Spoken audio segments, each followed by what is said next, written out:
Aqualtune, Mariana Crioula e Zacimba Gaba. 3 mulheres protagonistas das suas trajetórias históricas que mostram que quilombo não é passado, quilombo é método, quilombo é jeito de fazer. Elas enfrentaram a violência, a captura, a escravidão e ainda assim escolheram a coragem, talvez porque elas não tiveram outra opção além de serem corajosas. As suas lutas, elas fazem delas literalmente heroínas. E é por isso que o nosso encontro de hoje é dedicado às nossas heroínas quilombolas. Durante os períodos pré-colonial e imperial, os quilombos eles foram muito mais do que um refúgio. O IBGE contou pra gente em 2022, inclusive vamos dizer que foi o primeiro censo que contou, né, a população quilombola. 2022. Que o Brasil tem 7.666 comunidades quilombolas, habitando 8.440 localidades e 25 estados, totalizando cerca de 1 milhão de pessoas. Volto a dizer, essa população ela só foi reconhecida como não sendo uma organização criminosa na Constituição de 88, mas o censo só contabilizou em 2022. A gente tem um gap enorme aí, né, que... Enfim, é mais uma vergonha para a lista de vergonhas desse país com a população negra. Foi o artigo 68, né, da Constituição que reconheceu esses territórios não como organização criminosa, mas como um espaço de resistência e de cidadania. E aí, hoje a gente pergunta o que significa para a população preta, ainda, depois de todas essas datas, esses marcos que a gente colocou aqui, ainda ter que lutar por território.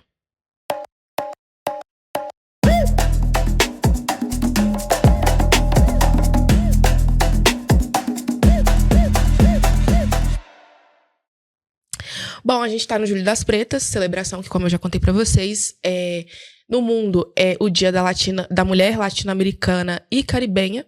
Aqui no Brasil é o Dia de Teresa de Benguela e da Mulher Negra.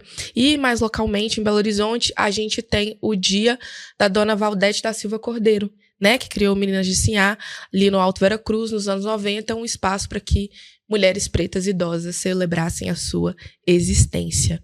Então, esse videocast é uma celebração de todas que vieram antes de nós. Afinal de contas, a gente só é e a gente só tá aqui porque muitas resistiram para a gente poder chegar aqui. A história das mulheres homenageadas nos nossos episódios estão reunidas na primeira temporada da série infanto-juvenil de animação Heroínas Negras Brasileiras, realizada por meio do financiamento do Prodave TVs Públicas, FSA, Fundo Setorial do Audiovisual, Ancine, e a série estreou em janeiro desse ano nos canais públicos brasileiros.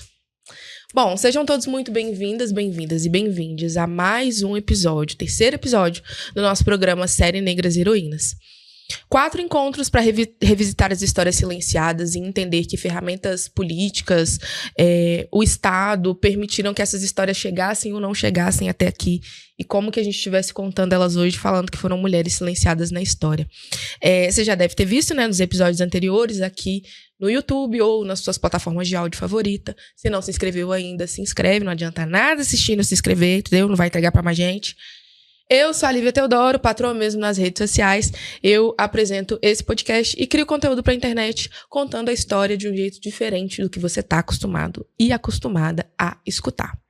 E aí vamos à parte técnica da coisa, né? Que esse projeto é financiado pela Política Nacional Aldir Blanc de Fomento à Cultura, PNAB, por meio da Secretaria e Fundação Municipal de Cultura de Belo Horizonte. E nesse episódio, a nossa conversa tá dedicada a heroínas quilombolas. Falei pra caramba e tá na hora da gente finalmente apresentar as nossas 2 convidadas. Mulheres comprometidas com a luta dos quilombos no Brasil. Sejam muito, muito bem-vindas. Ao longo da nossa conversa, a gente vai mergulhar nas trajetórias de vocês e entender como que essas histórias dessas mulheres que eu citei aqui no começo dialogam com as nossas também dialogam com as delas, né? Às vezes a gente reconstrói o tempo, porque a gente teve tanto tempo roubado, então a gente reconstrói o tempo também entrando na história dessas mulheres. Para falar de tempo, eu faço um convite para vocês olhar o tempo por essa lente de potência, que ele afasta, mas ele também aproxima. Nego Bispo deixou esse recado pra gente. A gente é começo, meio e começo. A gente não aceita mais ser final. de história nenhuma. Então, a nossa convidada de hoje é uma mulher quilombola do século XXI. Liderança do terreiro, liderança comunitária, mobilizadora cultural. A Makota Cássia é mestre dos saberes tradicionais e liderança quilombola com atuação reconhecida nas defesas desses povos. E dos povos de terreiro, né? Como território ancestral, acolhimento, cuidado, resistência e produção de vida. Se eu falar algum nome errado, Makota, pode me corrigir, tá? Por favor. Integrante, uma das referências do quilombo Manzo Gungu Kayango, falei certo? Ungunzo Kayango. Em Belo Horizonte, construiu sua trajetória articulando espiritualidade, cultura e incidência política. É proprietária da Camutue Consultoria Étnica Limitada, depois eu vou querer que você conte um pouquinho pra gente, e diretora da Federação Quilombola de Minas Gerais, Ngolo. Falei certo agora? Uhum. Tá vendo? Até o final fala tudo certo. E membro do Conselho Deliberativo da WWF, do Conselho Nacional de Povos e Comunidades Tradicionais, do Ministério do Meio Ambiente. Mulher, você faz coisa pra caramba! Makota, muito obrigada por você estar aqui com a gente. Eu que agradeço demais o convite. Esse faz coisa pra caramba. Eu acho que é muito da nossa própria identidade, né? Nós, mulheres negras, a gente faz muita coisa pra caramba e é muito ao mesmo tempo. Sim. Então, é um pouco isso. Obrigada mesmo pelo convite. É uma honra poder estar aqui, inclusive falando de um lugar que eu me sinto muita vontade, que é o Quilombo, e também trazendo aí a referência dessas mulheres, essas negras heroínas, que são protagonistas da nossa própria identidade. Ai, querida, muito obrigada por estar aqui com a gente. E aqui no Heroínas a gente não economiza, né? Já que nós vamos falar de mulher forte, mulher que faz coisa pra caramba, então vamos juntar várias.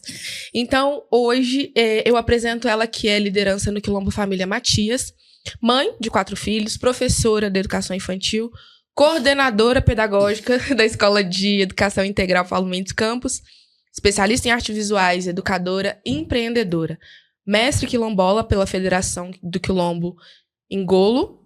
Falei certo? Falou. Olha aí, gente! É Ked, essa homem, a bênção. Achei. Muito obrigada pela presença, Luciana Matias. Eu que agradeço.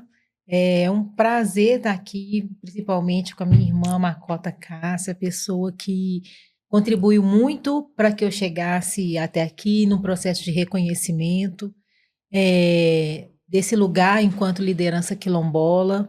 E eu acredito que vai ser uma boa troca. Ai, que bom, gente. Estou muito feliz de vocês estarem aqui. Então, já vamos começando. A senhora nasceu dentro de um quilombo. Sim. O que isso representa dentro da sua identidade? Assim, se a senhora pudesse definir com uma explicação rápida, não precisa ser rápida na resposta, mas uma explicação objetiva, o que isso define na sua identidade? Eu acho que define muito a resiliência. O enfrentamento e resumo isso na resistência mesmo.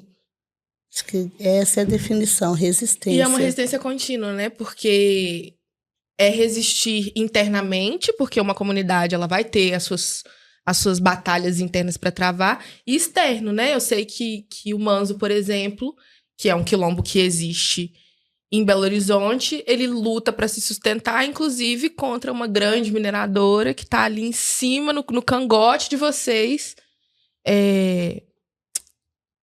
E vários outros quilombos aqui de Belo Horizonte. O quilombo ser urbano faz com que grandes empresas estejam ali o tempo todo em cima de vocês. Como que é isso? Como que esse quilombo resiste e se sustenta? Então, Nívia, isso é um grande desafio. Hoje eu posso dizer que o Manzo, na verdade, ele é responsável por toda uma organização social, pelo fato dele ser ali, né, uma grande potência na defesa da Serra do Curral, e a gente está falando aqui no município de Belo Horizonte.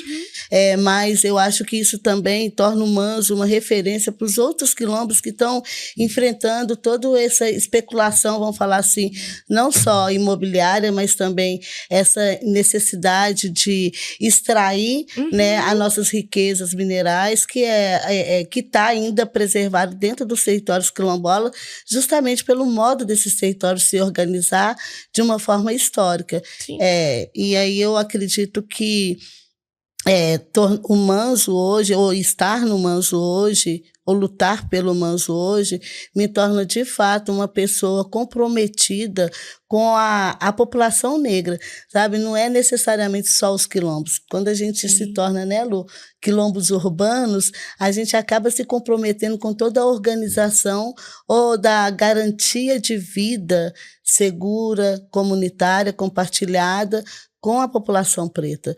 E aí esse é o nosso maior desafio, é fazer com que as nossas pautas ou as nossas organizações, nosso modo de viver quilombo, ele consiga chegar nesses territórios que a gente pode até dizer, né, quilombos do século XXI, favelas, ocupações, esse modelo de organização onde a maior parte dessa população é preta. Então, é um grande desafio mesmo, mas, ao mesmo tempo, me torna uma pessoa importante, com significado, né, nesse mundo. A gente tem que vir para o mundo para contribuir, não só para extrair. Eu acho que é fundamental. Fundamental, principalmente quando a gente pensa que, para as populações urbanas, a ideia de quilombo é um negócio lá longe, escondido, no meio do nada, assim. E saber que a gente tem um quilombo urbano que luta, né? Todos os quilombos são de luta, mas tão envolvido, inclusive, né? Nessas lutas que são tão cotidianas para nós, acho que deixa a coisa mais próxima, né? E quando a gente fala de quilombo, histórias de quilombo, eu sou professora de história. Quando a gente fala de história, quando a gente fala de quilombo, quando a gente fala de Palmares, a gente lembra Zumbi. Isso. E não é ruim que esse nome seja lembrado, muito pelo contrário, a gente precisa sempre reforçar. Mas a gente tem a Aqualtune, que era um nome tão forte quanto, tão representativo quanto, mas quando a gente conta a história, infelizmente, a gente coloca o nome dos homens na frente. A gente sabe toda a problemática racial que tem, mas os homens estão vindo primeiro. Me conta, além de ser uma referência, o que essa figura inspira para a senhora e o que na prática muda quando a gente reconhece uma liderança feminina certificando um território? Então, eu venho de uma comunidade quilombola que ela se firma, né, pela espiritualidade, mas, ao mesmo tempo, eu falo que a única presença paterna que a gente teve na nossa comunidade foi a mediunidade, a espiritualidade da minha mãe. Então, eu venho de uma comunidade que ela foi firmada por mulheres. Então, assim, a minha comunidade, hoje a gente está reconstruindo essa história, então a gente pode dizer que a minha comunidade, ela surge em Ouro Preto por 3 mulheres negras, e a partir de lá essa família migra para Belo Horizonte, e aqui ela reafirma a sua territorialidade numa outra geração, 3 gerações depois, né, essas mulheres, elas começam, então, a partir da minha mãe, ela começa a se organizar novamente essa comunidade, esse quilombo. E aí, isso já é na década de 70. E eu acho que isso é uma grande diferença, porque quando você nasce dentro de um quilombo, você é criado dentro de um quilombo, essas mulheres, elas são as nossas referências. Elas não se apagam, elas são apagadas quando você vai, por exemplo, acessar o conhecimento fora do quilombo. Né? No conhecimento fora do quilombo, a gente pode dizer, né, nessa educação formal, essas mulheres não aparecem, porque nós temos um modelo também de educação, de conhecimento muito patriarcal. Exatamente. Então, eles precisam sempre reafirmar, inclusive até mesmo para a nossa história, que essas mulheres não existiram. E aí trazem, né, a grande referência de Zumbi, como se fosse Zumbi sozinho organizando Gangazumba. Até Gangazumba a gente ouve dentro da história quilombola, mas a gente não ouve a Aqualtune, a gente não, pouco sabe, todo mundo sabe muito sobre Dandara, mas todo mundo pergunta, quem foi Dandara? Mulher de Zumbi? Não, exatamente, não foi Dandara, mulher de Zumbi. Dandara foi uma guerreira também, que defendeu ali e colocou seu corpo na luta. E a Aqualtune é essa grande referência que nós temos do Quilombo de Palmares como uma consultora, né? Ela que tomava as decisões. E também, estrategista. Sim, muito estrategista, cuidadora, acolhedora. E então ela era a grande conselheira. Zumbi organizava todo o seu movimento de luta Mas antes disso, quem ditava para ele todas as orientações e estratégias de luta para poder também, até os ensinamentos que a gente pode dizer, né, eu estava lendo sobre a Kwautume, ela ensinava Zumbi a escuta para poder ele ficar atento a passos, como que era um passo descalço, como que era um passo calçado, né, porque era a diferença, porque as guardas, né, elas calçavam, os escravizados não, então isso muda o som. Então ela ensinava toda essa sensibilidade, né, para Zumbi poder ficar atento. Sim. E assim ele fazer o seu posicionamento na luta. E assim a gente tem, e no Quilombo essa história que falava muito pra gente, a gente foi criado assim, dizendo, olha, tem a Kwautume, fica atenta a Kwautume, por exemplo, ela que trabalhava o processo da escuta, então a gente desperta, por isso que a comunidade tem muito esse lugar da escuta, e a escuta coletiva, eu acho que isso é um dos ensinamentos de Kwautume mesmo, sabe? Porque o Quilombo de Palmares, ele foi para mim, e eu acho que para várias outras pessoas que acessam a história de Palmares, uma referência de uma sociedade organizada, né, mas de forma coletiva. Uhum. Então, é um pouco isso. Eu não sabia dessa história dos passos calçados e dos passos descalços. Sim. Achei fantástico, gente. Estratégia é isso, né? Achei muito legal.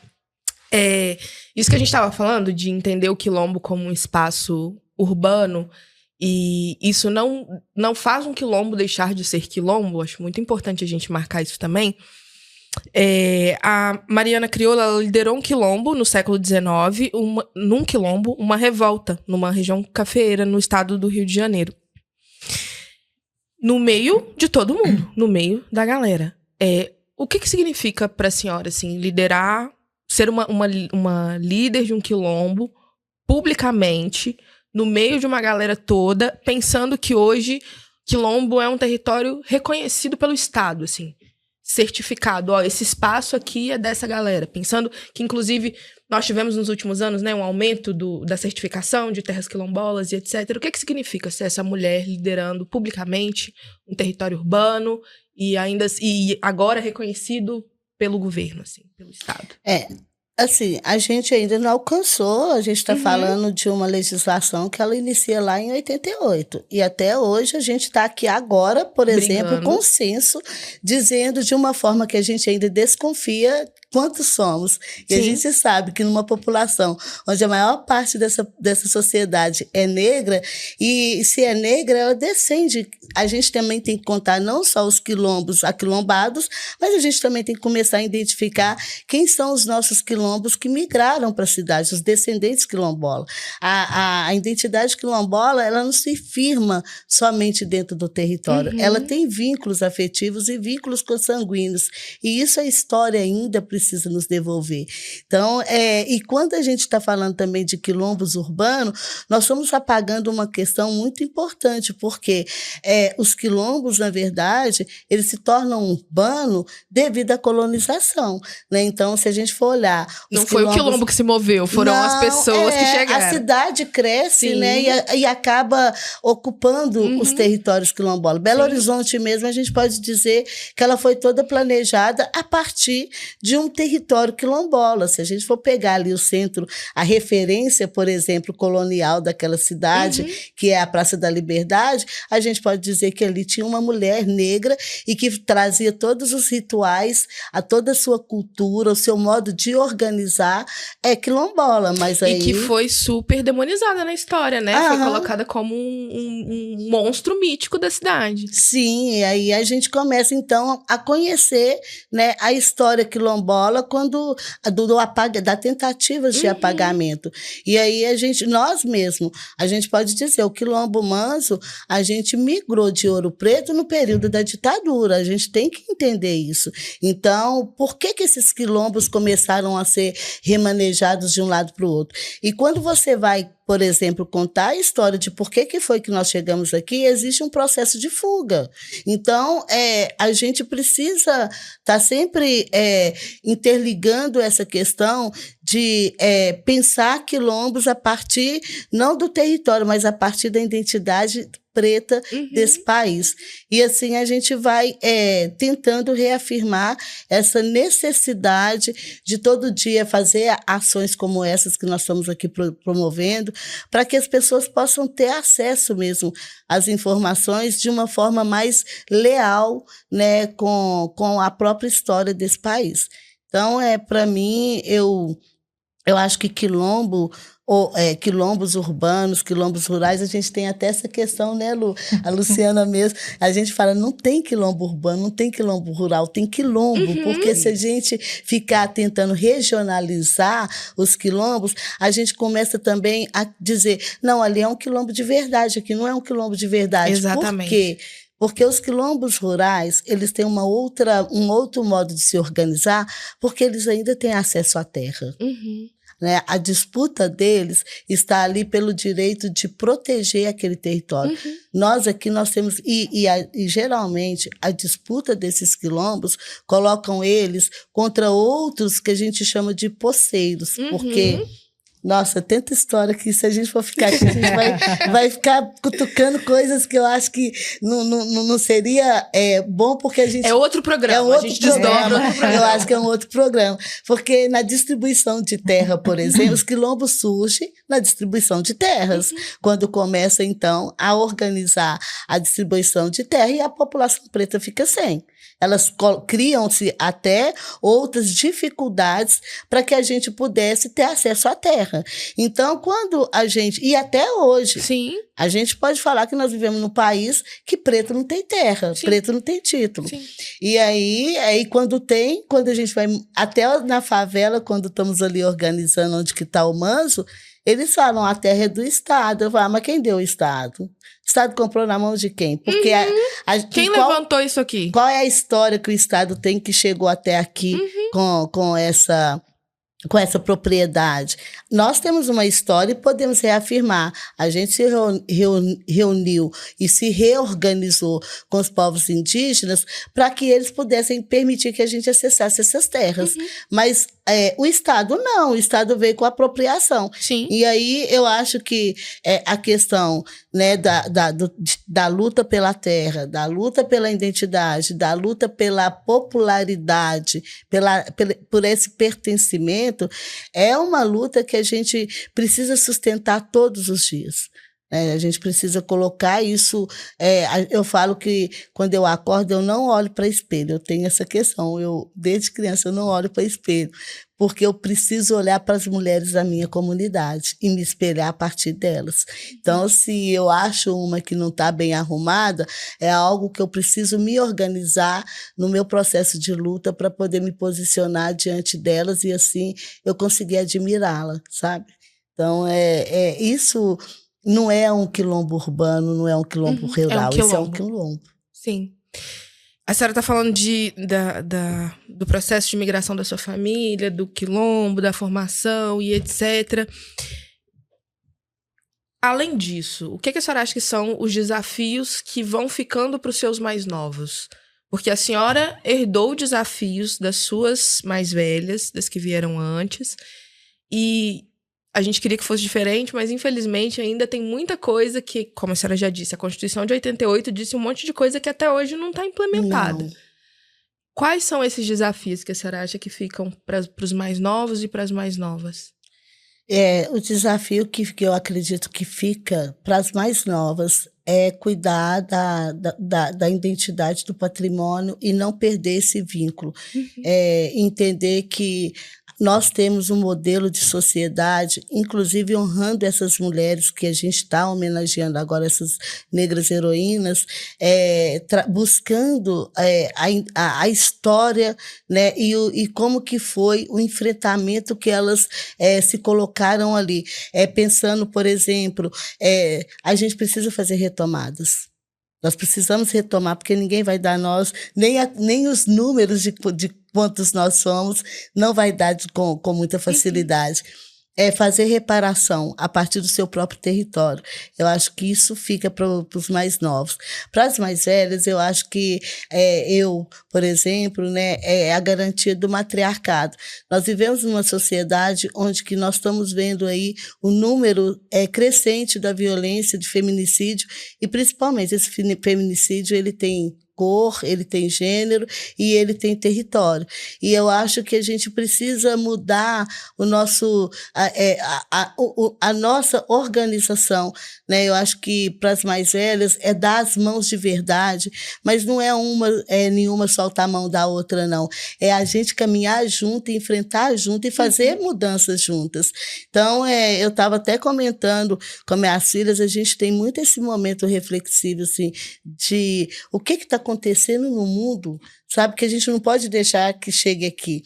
E a gente tem visto isso mesmo, a ausência, né, dessa irmandade, né, de mulheres. Nós, mulheres, por exemplo, mulheres quilombolas, nós nos organizamos para poder cuidar de todo um povo preto. A gente não quer saber o gênero. Nosso compromisso é com a vida preta. E eu acho que isso tem que estar fora do quilombo também. A gente precisa voltar a cuidar do nosso povo.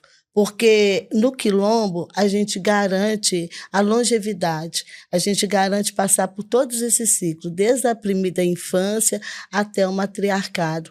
E eu acho que, por matriarcado, e eu falo de outros quilombos também, que a gente está vendo que essa identidade ou essas referências dessas mulheres quilombolas. A gente tem aí a Quatume, que era uma grande conselheira, uma cuidadora, fazia remédio, cuidava de feridas, inclusive recebia os homens feridos. E a gente precisa olhar para os nossos homens e entender que eles estão feridos. Nós estamos vivendo uma guerra violenta que estão matando, se não estão matando, estão encarcerando, não está deixando os nossos homens se posicionar enquanto homens, porque eles acabam sendo interrompidos até os 35 anos de vida. Então, a gente precisa mudar isso. E a gente vai mudar isso buscando essas referências que essas mulheres fizeram e fizeram enfrentamento também. Os enfrentamentos quilombola, eles não foram organizados pelas mulheres simplesmente para poder fugir de um processo escravagista. Eles foram também para reorganizar a sua própria sociedade, para poder reorganizar a sua independência, a sua autonomia enquanto coletivo. Sabe? E eu acho que para os mais velhos, eu acredito que fica essa retomada, né, de posicionamento, de retomada de decisões para que a gente possa, de fato, assumir a nossa lideranças, né, nomear as nossas lideranças comunitárias e voltar de novo a isso mesmo, identificar as nossas lideranças comunitárias, articular isso entre outros territórios, e assim eu vou até avançar aqui, mas assim a gente derruba de fato esse colonialismo, esse patriarcado, e a gente contracoloniza, né, trazendo aí Nego Bispo, mas ao mesmo tempo também Makota Waldina, que para mim é uma grande inspiração. A gente afroabetiza, né, toda essa sociedade e protege o nosso povo preto, né, de todas essas maldades, a gente pode falar assim, ingratidão. Eu acho que é isso. Lindíssimo, irretocável. Eu tô ouvindo a senhora falar e pensando numa coisa, tem um teórico, que é o Fanon, que ele fala que meninos negros dificilmente desenvolvem a tal da síndrome de Édipo, porque o Estado tira dos pais negros. Primeiro que eles tiram os pais, né? Pra começar. Mas os pais que ainda estão lá, o Estado tira dos pais essa autoridade. Porque a síndrome de Édipo é mais ou menos você se apaixonar pela autoridade que aquele homem tem pela sua mãe. E o Estado tira completamente essa autoridade do homem negro, né?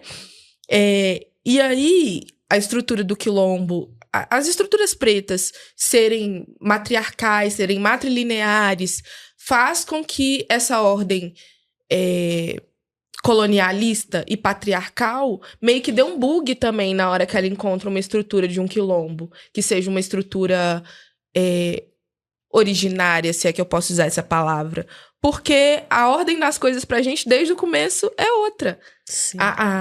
a escuta, o ouvir dessa mulher, olha, a diferença dos passos, você cria uma estrutura que por si só, ela já nasce diferente, né?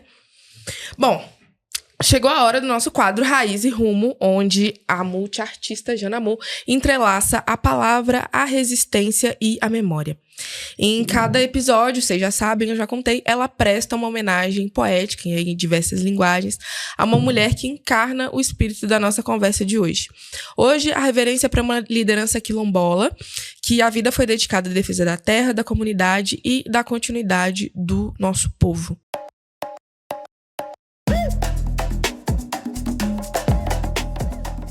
Deixa eu te contar uma história.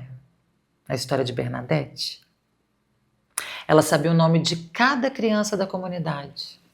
Sabia quem estava precisando de cesta básica, quem tinha perdido parente, quem estava desanimado da luta. Ela sabia que Quilombo não é só território, é memória em pé. Nasceu na Bahia e cresceu entendendo que terra não é só pedaço de chão, é direito, herança, sobrevivência. Virou liderança quilombola, mãe, articuladora política, guardiã de gente. O nome dela começou a circular junto com as denúncias: grilagem, ameaça, conflito fundiário, tráfico de drogas, mas ela não recuou. Mãe Bernadette Pacífico. Defendia a regularização dos territórios e cobrava a proteção do Estado. Falava com firmeza e com a calma de quem sabe exatamente o que está defendendo. Ela já tinha visto a violência de perto. Já tinha enterrado um filho assassinado. Mesmo assim, continuou.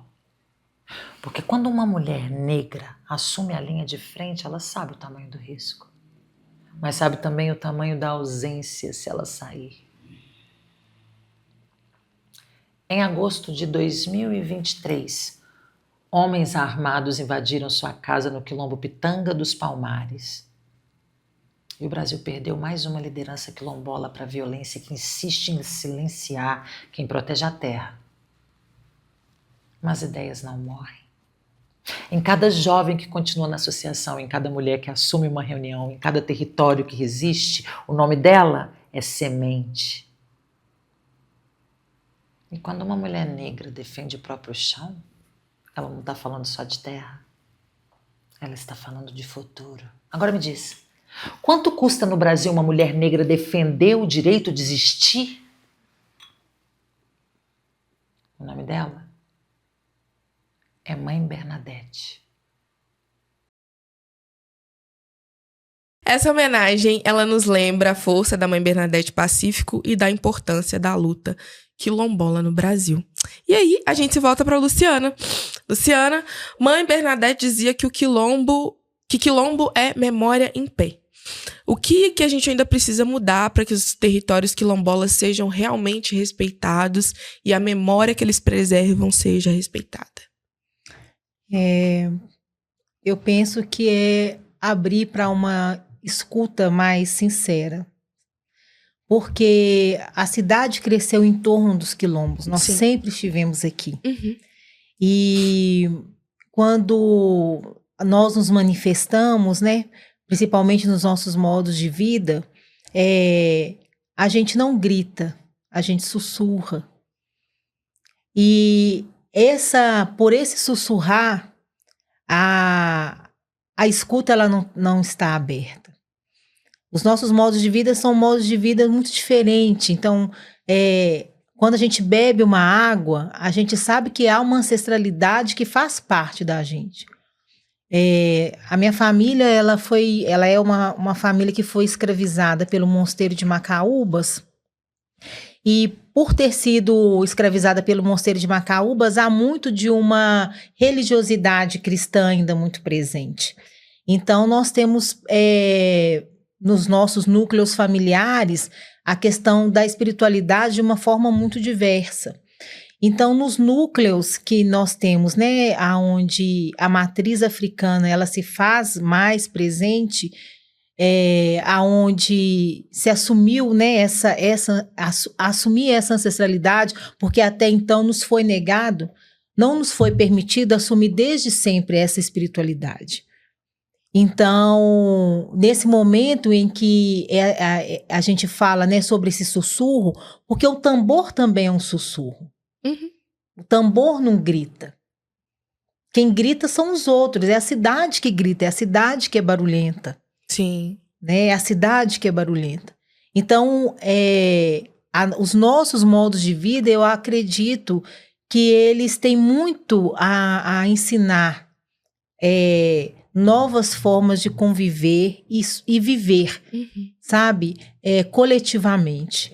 Quando você fala de retomada, né, da religiosidade, da espiritualidade, eu fico pensando que também às vezes é tomar posse.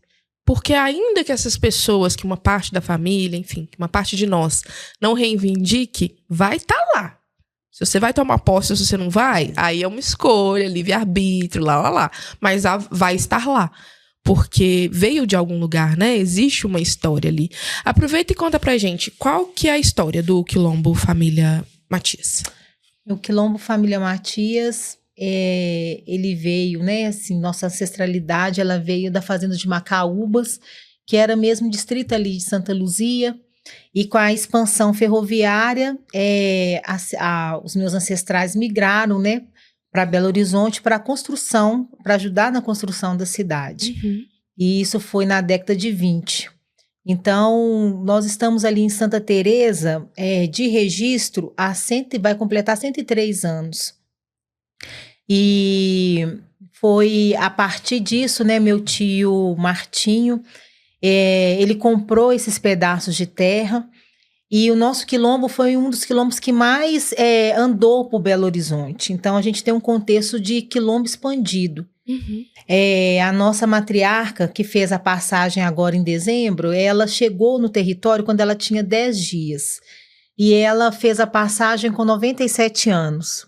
Mas as histórias que ela, né, e as nossas outras matriarcas contam, o quilombo ele era muito maior.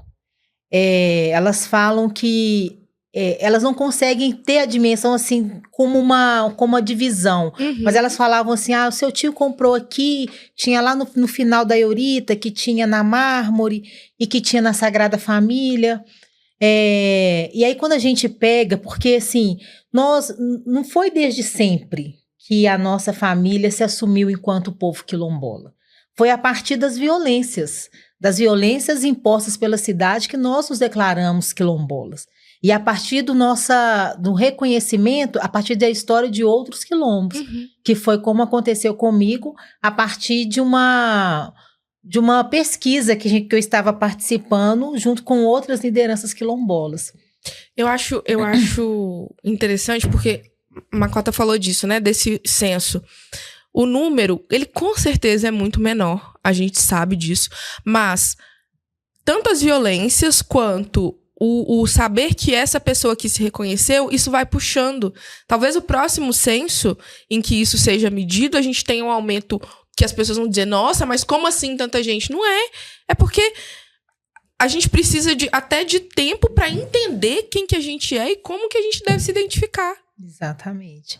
Quando nós quilombolas, lideranças quilombolas, nós afirmamos que Minas Gerais é um estado quilombola, é justamente por conta dessas outras histórias que a gente vai capturando, né, por conta de outras narrativas e que essas narrativas, elas não constam nos livros. Elas não estão presentes na escola. E é onde os nossos corpos também não se sentem representados. A história é branca, né? Totalmente. O dicionário é branco. Só tem palavras brancas, como é que vão falar da gente? Totalmente. Eu acho que o processo de reconhecimento, mas principalmente o processo de... a nossa história é oral. Os livros, as histórias não estão no livro por racismo, mas a base e os fundamentos da nossa história, a maioria é uma história oral. É importante que a gente continue falando exatamente para as pessoas se reconhecerem. Às vezes você conta uma história e alguém fala assim, nossa, uma foto lá em casa de um espaço, eu acho que eu conheci, meu avô conheceu fulano. Gente, isso rola demais. A minha família é muito antiga no bairro, né? Então, minha avó paterna era meio que referência das pessoas, assim. Todo mundo conhecia. Preciso de um chá, vai na casa buscar, não sei o quê. E aí fica, eu tenho uma foto lá em casa que tem primos distante do seu pai, pequenininho. E aí a gente vai descobrindo que os espaços eram muito maiores e que, de fato, o colonialismo é que foi entrando para dentro pros nossos espaços e diminuindo o espaço que a gente ocupa. E, Lívia, eu penso que é muito importante a gente frisar, quando a gente fala sobre a questão da oralidade, que a oralidade ela foi uma tecnologia de guerra, né? Porque a escrita começou em África. E Sim. quando os povos, né, vieram, né, e se organizaram aqui no Brasil enquanto povos em diáspora, a escrita, não deixar coisas escritas, também foi uma tecnologia, foi uma estratégia. Então, assim, é muito importante que a gente fale isso, porque a escola, ela pormenoriza a oralidade, né? É como se fosse uma ciência menor, um aprendizado menor. E nós, enquanto pessoas pretas, nós sabemos o quanto que isso era uma estratégia para a nossa sobrevivência, né? Sim, e mais do que isso, o fato de termos sido sequestrados de maneira muito plural, muito diversa, vários povos falando várias línguas, vários idiomas, escrevendo de várias maneiras, é um outro fator que influencia no fato da gente ter perpetuado a nossa história através da oralidade. Porque muitos segredos, inclusive, eles só se mantiveram segredos porque estavam sendo falados de maneira muito específica, né? Gosto de marcar isso, é importante. A oralidade é uma tecnologia tal qual todas as outras tecnologias. E como que foi o processo de reconhecimento, então? Aí você me disse que foi um reconhecimento tardio, se é que a gente pode usar essa palavra, depois de luta, violência, e como que foi o fechamento, assim, desse quilombo no Santa Teresa? O primeiro reconhecimento, ele se deu, assim, na minha infância, quando eu assisti, junto com meu pai, um filme de quilombo, e a organização imagética do filme era muito circular, as casas muito uma ao lado da outra. E aí eu cheguei pro meu pai e falei assim, pai, a gente é quilombo, né? Porque a nossa casa lá no terreiro, as casas são todas umas próximas à outra, de forma circular. E eu lembro também na minha infância que às vezes algum colega, ou até primos, né, da parte da minha mãe, quando chegavam lá em casa, eles perguntavam, vocês passam todos por dentro da mesma casa? É uma porta só? Como se fosse um caracol? Justamente por conta dessa organização circular. Mas em 2017 nós sofremos uma grande violência, que foi quando os meus pais foram desterritorializados, a partir do momento que nós fizemos uma obra. Essa obra foi embargada assim, de uma forma assim, que eu nunca vi acontecer. Santa Teresa, ela está numa organização no plano diretor, e na década de 90 a especulação imobiliária veio com tudo.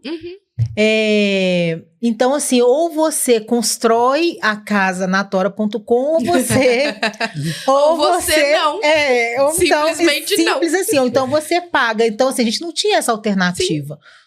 E aí nós participávamos de uma pesquisa onde estava a Macota Cássia, a Glaucia, que é a liderança no Quilombo Souza. E no momento que a Macota Cássia começou a contar a história dela, das violências que o Quilombo Manzo passou, eu falei assim, gente, mas... Conheço essa história. Essa história que ela está contando é exatamente a minha história. E aí, assim, eu fechei o microfone, porque essa pesquisa, ela se deu na época da pandemia. Então, fechei o microfone, mas não fechei a câmera e comecei a chorar, aquela coisa toda. E aí, as meninas, que a gente se chama assim, né? As meninas pediram para parar e para que eu pudesse falar, por que você tá chorando e tal, o que tá acontecendo? E aí, eu falei assim, eu tô ouvindo a Cássia, eu tô ouvindo a minha história. E aí, a Macota Cássia pede para que eu conte a minha história. E aí, na hora que eu começo a contar a minha história, aí fica ela... E a Glaucia, Lu, você é quilombo, a gente tem que fazer seu reconhecimento, não sei o quê. E aí nós começamos a fazer o reconhecimento. E aí essa busca pela nossa história, né? Então, por exemplo, quando você pergunta para a Cássia sobre a questão dessas outras lideranças, a gente teve sempre que fazer essa retomada, ela é uma busca da nossa história que não está escrita. Sim. Né, eu mesma, eu tive que ir em Santa Luzia, eu tive que ir no Mosteiro, eu tive que vasculhar várias coisas para que eu pudesse achar a minha ancestralidade, achar parentes, assim, o Quilombo Matias, ele tem laço consanguíneo com o Quilombo de Pinhões.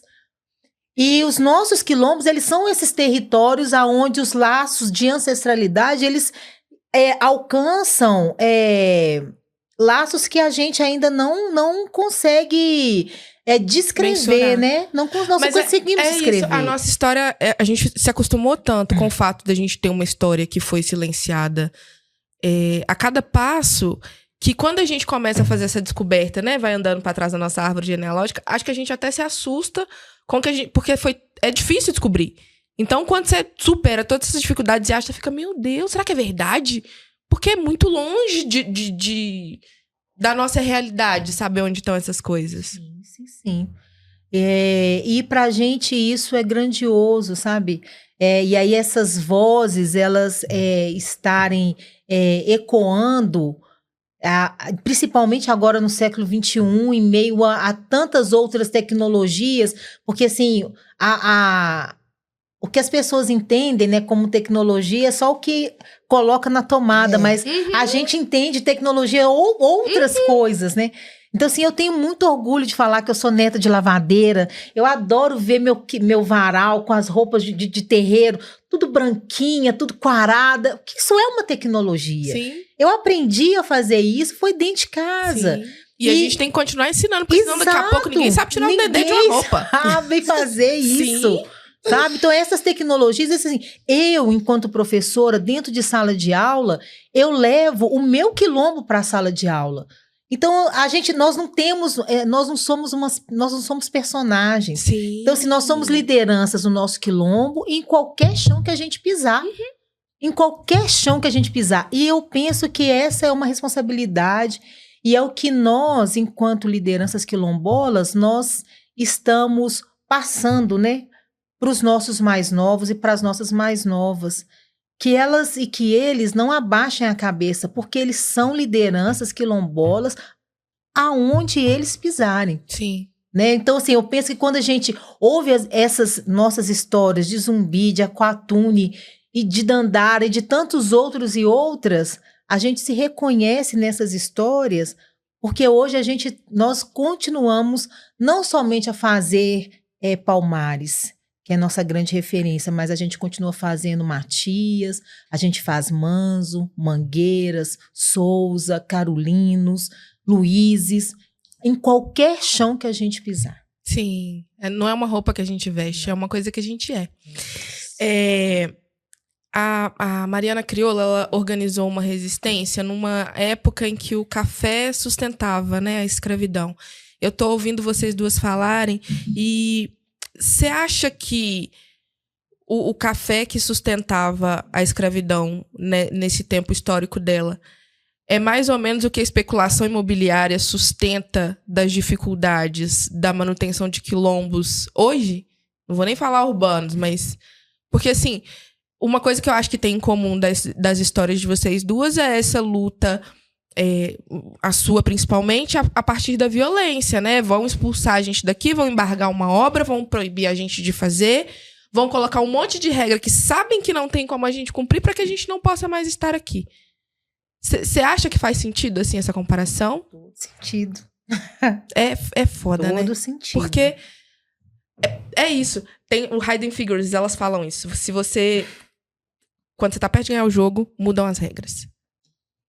Essa da especulação imobiliária, eu acho que eu acompanhei um pouco. Deu nos jornais, essa coisa das obras, né? Lá em 2017. E eu fico pensando, a galera não tem vergonha, né? De ir pra cima esmagando vocês, assim. Não tem. E a coisa só piora. Porque eles vão aperfeiçoando, Sim. né? As ferramentas da maldade para que... e assim, essas ferramentas da maldade são a partir de leis.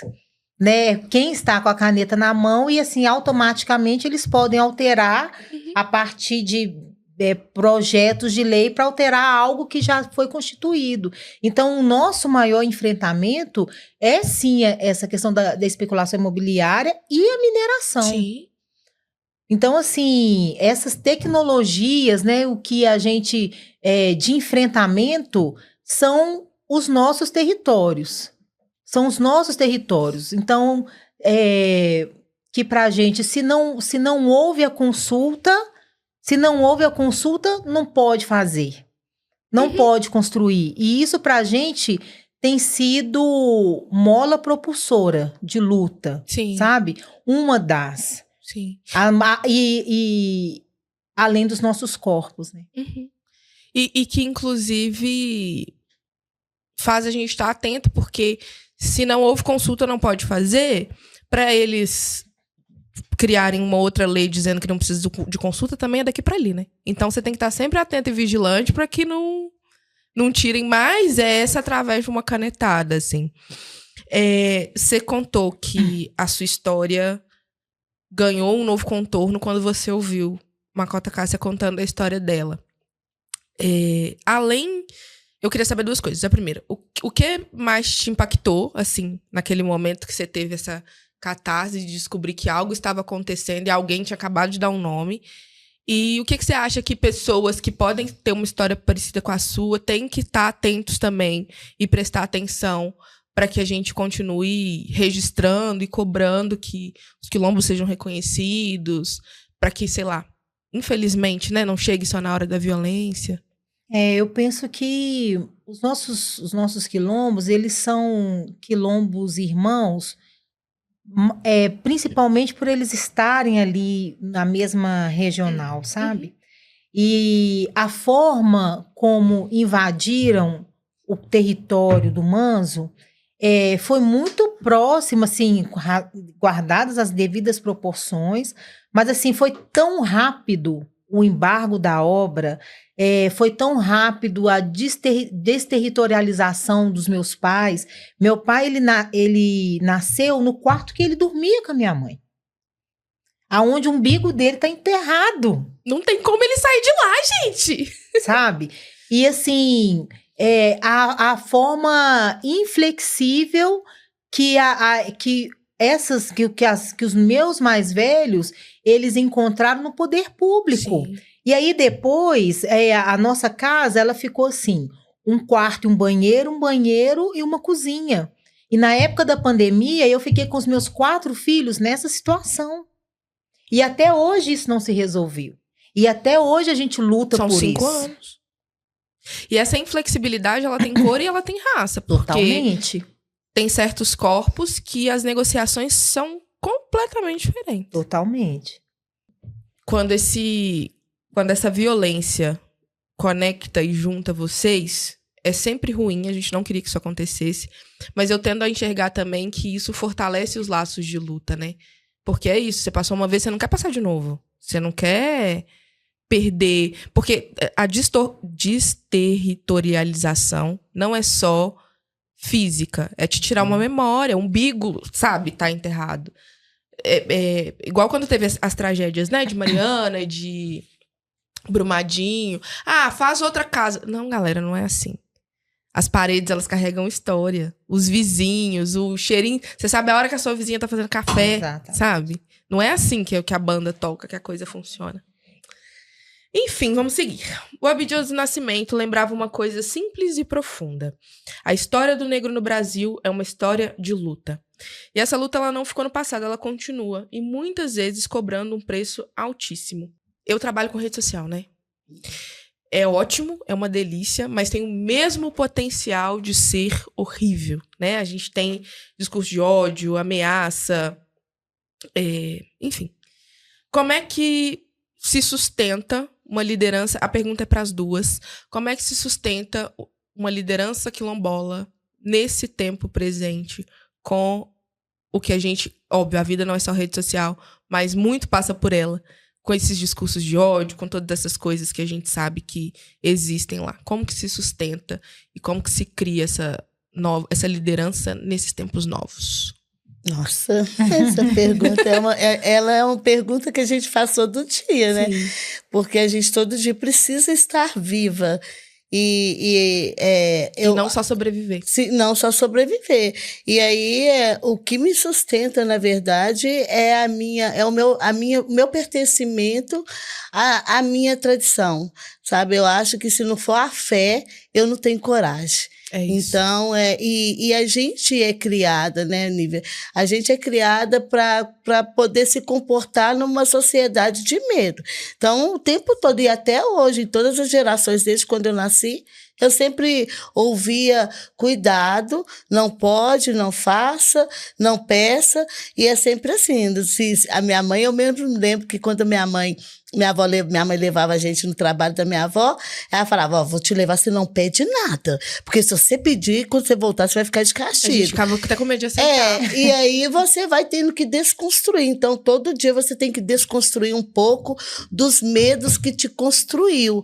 E aí, porque aí esse medo você desconstrói a partir realmente, aí eu vou muito na religião, né, nas tradições, nas minhas matrizes africanas e busco lá essa coragem. Então eu vou na coragem em ação, na estratégia de Dandalunda, na negociação de Kayaya e na reflexão, né, de Zumba. Então, essas mulheres aí são as que me sustentam a coragem. Se não fosse, eu não sei, talvez, como que eu poderia me organizar. Mas hoje eu me sinto muito encorajada, né? Inclusive, eu já perdi o medo também de morrer, porque numa sociedade, num país como esse, que mata todo dia as lideranças, né, femininas que nós temos, a gente tem que enfrentar isso, não pode ter medo de morrer. E não mais também criar alternativas e estratégias de pedir. Então, eu vou lá e negocio, e se não tem negociação, eu tomo. É nesse lugar mesmo, e é nessa retomada, eu vou todo dia levantando com coragem. E olhando também sempre para trás, né, nas mulheres que estão ali. E que não tiveram opção. E que precisa se encorajar também a partir desse meu movimento. Então, é isso, né? É todo dia você levantar, colocar o pé no chão, abrir a porta, dar bom dia para o sol, dar bom dia para a planta, para todo mundo, todos esses seres ali que te inspiram, que te sustentam e que te alimentam. E ir na coragem. Nós precisamos todo dia, nós mulheres negras, a gente precisa todo dia acordar e fazer o nome do Pai, né? Saudar Deus, mas ainda falar com coragem que eu tomo um bom dia. Eu, ouvindo a senhora falar, eu fico pensando que, quando a senhora fala, né, eu perdi o medo de morrer. Eu acho que é urgente que a sociedade comece a temer que mulheres como a senhora, como Luciana, como todas nós, estejamos mortas. Porque a gente, em algum lugar, há um medo de morrer em nós, mas a sociedade também precisa passar a ter medo de perder gente como nós. Porque é todo dia uma, é todo dia uma, é todo dia uma. Gente, olha o tanto de tecnologia ancestral que já se perdeu nesse caminho. A sociedade precisa passar a ter medo de perder mulheres como nós. Não é só a gente que tem que ter medo de morrer. E você, me conta. O que você acha que sustenta isso? Eu vou na circularidade da Makota, sabe? Assim, é na fé mesmo. É na água na rua, é na reza no Ori diariamente, é na fé, é lembrando de que os nossos não tiveram medo, se tiveram, não deixou transparecer, porque eles foram, e que seja melhor em mim, que essa circularidade e continuidade, ela seja melhor em mim. Então, não tem outra forma, porque a gente tem que ir. Então, o mundo tá aí pra gente. Tem uma coisa que eu costumo dizer, que tradição não é sinônimo de estática. Então, a gente tem que percorrer diante desse novo, sem perder aquilo que nos sustenta. Então, a gente precisa continuar e a gente precisa aprender e ensinar também com a nossa ancestralidade, com aquilo que a gente aprende nos nossos territórios, porque eu acredito que o viver é uma troca, né? Sim. É na lógica de Exu, isso é uma troca, nós estamos aqui para trocar, então nós estamos dispostas para essa troca. Eu estava falando que a sociedade precisa ter medo que mulheres como nós estejamos mortas, o que você definiria, assim, para além do que a gente sabe de ancestral, né? Ancestralmente falando, todos perdemos quando morre uma de nós e leva todo o seu conhecimento, enfim. Mas o que a luta quilombola perde quando a gente perde uma liderança como a Mãe Bernadette, por exemplo? A gente perde possibilidades de vida, de bons ensinamentos, de a gente poder conviver de uma forma bonita com a natureza, com a espiritualidade, porque nós somos todos e todas seres espirituais, nós estamos tendo a oportunidade de poder experimentar a materialidade, a matéria. Então, quando pessoas como Mãe Bernadette, ela faz a passagem da forma como foi, todos nós perdemos a oportunidade de experimentar uma materialidade a partir da espiritualidade que era dela, né? Então, a partir dessa violência. Então, todos nós perdemos. Sim. Acho que vocês começaram falando, né, que a gente tem que o quilombo tem um modo de viver, que é um modo específico. Acho que falta muito também da sociedade como um todo essa disposição de se aproximar e de conhecer esse modo de vida, né?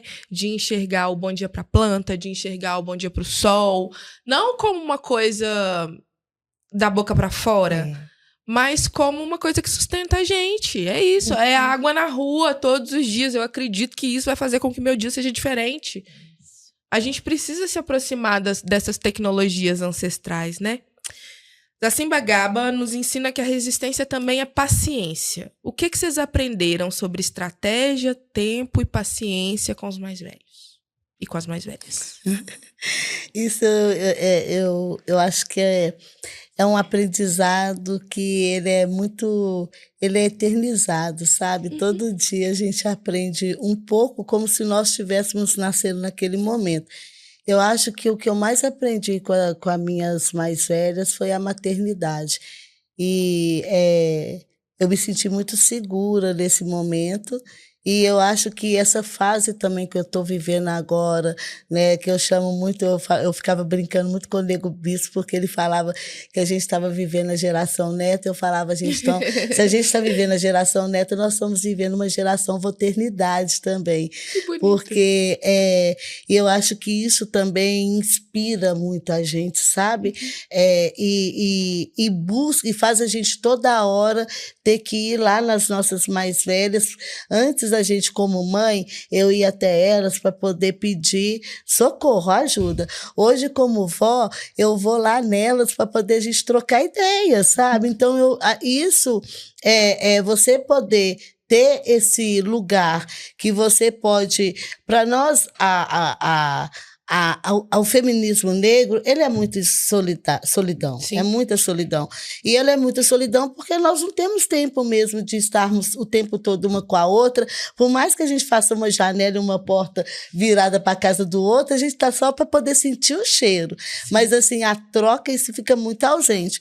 E eu acho que as nossas mais velhas, elas organizam isso para a gente, sabe? Para a gente não sentir falta e não sentir sozinha. Então, eu acho que essa minha convivência, né, a minha relação e a minha presença junto às mais velhas, de eu ter a certeza que eu não estou sozinha, porque elas estão ali o tempo todo me lembrando disso, que eu pertenço a uma comunidade, que eu pertenço a um coletivo, que eu cuido desse coletivo, mas esse coletivo também cuida de mim, então eu me sinto cuidada e com muita paciência também, que a paciência vem quando a gente vai ficando mais velha, a gente tem que trabalhar muita paciência. Então, as nossas mais velhas, né, que nos garante não perder essa paciência, não perder essa essência, né, de mulher, liderança. A gente, por mais que a gente lá fora a gente está guerreando, né, se defendendo, se posicionando, se colocando também como uma chefe de Estado, vamos pensando assim, A gente também, e a gente faz isso porque a gente sabe que tem essas mais velhas para poder nos acolher, né, e dizer, pode voltar para casa, que aqui ainda tem colo, tem abraço, tem afeto, né, tem verdades, histórias. Então a gente está sempre ali acessando essa biblioteca rica que ainda não foi escrita. E aí a senhora se torna uma biblioteca também, né? Porque são muitos filhos, não só os filhos filhos carnais, mas os filhos que nascem das suas mãos também. Então, se torna essa biblioteca também, né? Então é importante ter paciência, porque é muito menino. Menino. Eu falo que são filhos da planta, porque não é do meu sangue, mas é da seiva. Sim, veio aí. E você, o que você me conta? Eu acredito que seja dentro dessa política do cuidado também, sabe? Eu cuido e sou cuidada pelos mais velhos, pelas minhas mais velhas, assim, desde sempre. E hoje, assim, eu vejo que lá no nosso território, né, lá em Santa Teresa, no núcleo de Santa Teresa, a gente tem muitas mais velhas. Nós estamos com uma maioria de mais velhas. E nós que somos adultos, né, estamos nesse processo de cuidado. E eu vou ensinando as minhas filhas, os meus filhos, a observar esse processo, não para que eles tenham a obrigação de cuidar de mim, porque eu também, eu não acredito nessa coisa da obrigação, né? A gente não é obrigado. Então, o que eu faço pelas minhas mais velhas, pelos mais velhos hoje, é ato de amor, é uma retribuição, não é uma obrigação, eu tenho que cuidar, não tenho não. E da mesma forma que os meus filhos e as minhas filhas também ouvem isso. Eles não são obrigados a cuidar de mim. Eles vão cuidar se eles acharem que precisa. Sim, mas eles aprendem com seu exemplo. É sobre isso, sabe? Então, assim, não é obrigação, é gesto de amor, sim, sabe? Então, e a paciência, e foi exatamente isso, assim. Com elas, a gente aprendeu a ser paciente, a esperar, até porque a gente vem de uma lógica assim, de não ter tudo. Então, esperar era um ato para a gente, né? Esperar várias coisas, esperar a hora do jantar, para ver o que a gente ia comer. Então, assim, esperar era esse estar junto. Sim. Né? Então, é na lógica do cuidado mesmo. O que você acha que mais pessoas negras precisam entender, assim, para ontem, com menos paciência, com menos tempo de esperar, sobre a preservação quilombola? Por que isso é tão importante? Por que é tão urgente que a gente entenda não só quem está dentro do quilombo? Eu acho que é a urgência do espelho.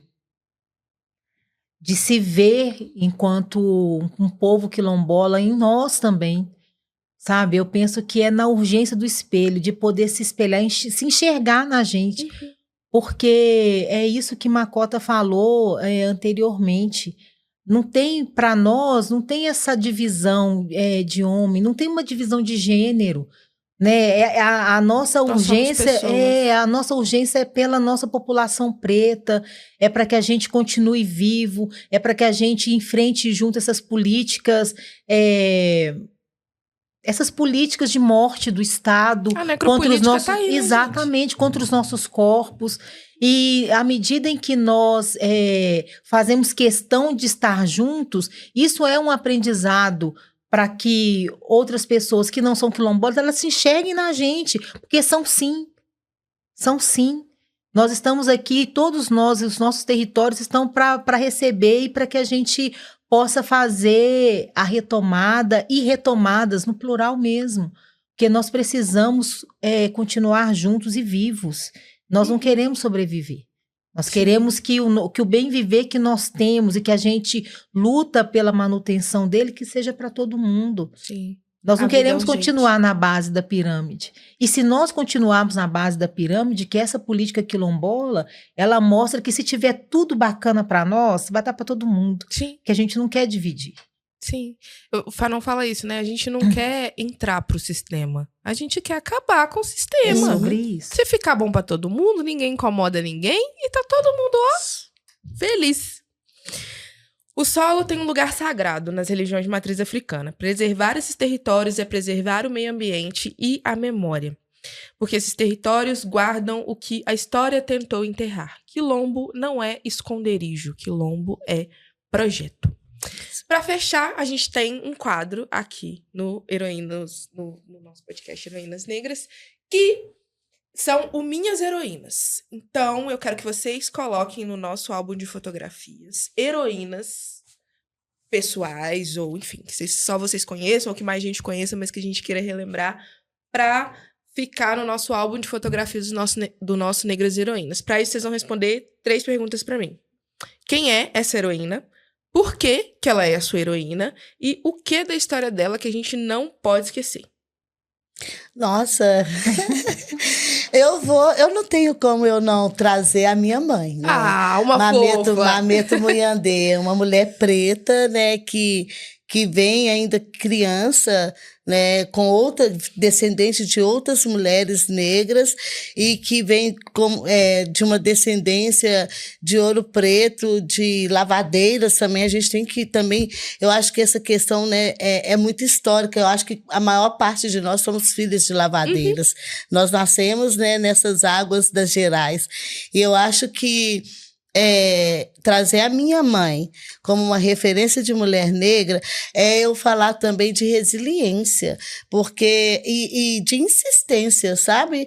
Para além de uma resistência. A minha mãe foi insistente, por mais que se organizaram para eliminar, a minha mãe, ela construiu um quilombo. E aí eu acho que isso, para mim, é uma grande referência de mulher, de heroína, né? De heroína para mim, mas não é só... E para várias pessoas. Para várias outras pessoas. Outra coisa também que a gente também traz aí um pouco da minha mãe, ela ressignificou um outro modo de organizar a família e sustentou essa família, né? Ela manteve, ela reconstruiu de novo a possibilidades de ter famílias nesse quilombo que nem todos foram paridos por ela. Minha mãe teve 6 filhos só, nós éramos 6 irmãos, hoje nós somos 5, mas a gente viveu numa família de 13 irmãos. Então, todos esses outros irmãos, eles foram, aí eu vou falar, gestados, né, pela natureza, né? Pelas folhas, pelos banhos, pela a benzição, pelos ramos, pela descisa, pelas águas. E aí ela nos possibilitou a gente ter essa irmandade mesmo, e entender da afetividade também, de que nós somos irmãos, não é porque nós somos filhos de Deus, mas porque nós somos filhos da natureza. Isso é lindo. É uma conexão inquebrável. Sim. Não importa, seja daqui, o vento ele bate em todo lugar. Com certeza. E ele leva a irmandade para todo lugar. Sim. E você? Me conte quem é, por quê e o que a gente não pode esquecer da história. Só uma? Sim. Hoje é só uma. Então, eu vou trazer minha matriarca que fez a passagem, Naí Policarpo Matias Dias, que é minha madrinha, que ancestralizou, e é uma mulher que ela é responsável por eu ter estudado, não só a mim, mas meus irmãos também, e boa parte lá dos jovens lá do nosso quilombo, e ela cuidava da gente porque a gente estudou num colégio onde ela era cantineira, e a gente sempre nos refugiávamos nela, né? E foi com ela que eu também aprendi a plantar, e com minha mãe também, mas sobretudo com minha madrinha, e a ter fé. Eu aprendi a ter fé com ela. Então, assim, eu não sei assim, o que é desistir, porque sempre veio a fé na frente. E eu aprendi a ter fé com ela. E aprendi a ser forte com ela, uma mulher que sofreu várias situações, várias violências, e raramente eu vi essa mulher triste. Raramente eu vi essa mulher triste, e ela sempre colocava tudo na mão de Deus, e sempre rezava, e sempre colocava uma velinha. Então, eu aprendi a ter fé com ela, e eu me sustento também pela minha fé. Então, é Dona Naí Policarpo Matias Dias. Diva. Presente, muito presente. Minha avó era desse jeito. Às vezes acontecia alguma coisa, a gente ficava... Acontecia, falava não, ela fala que ela tá viva.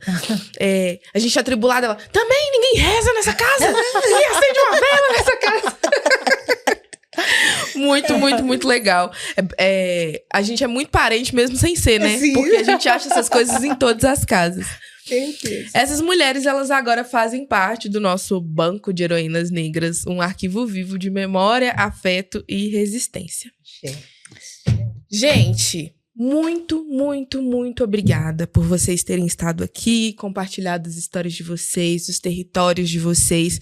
Acho que a parte mais importante de fazer isso que a gente está fazendo é registrar memória dessas histórias para que outras pessoas possam acessar e que a gente alargue um pouquinho o caminho do registro, né? É muito importante a gente falar sobre, mas essa história oral que a gente fez aqui hoje vai virar um arquivo palpável, que vai poder ser usado como registro lá na frente. Então, muito obrigada por vocês terem estado aqui e conversado comigo hoje. E obrigado a você, né, que está assistindo, que está ouvindo. Não esquece de se inscrever no canal da produtora Sarasvati.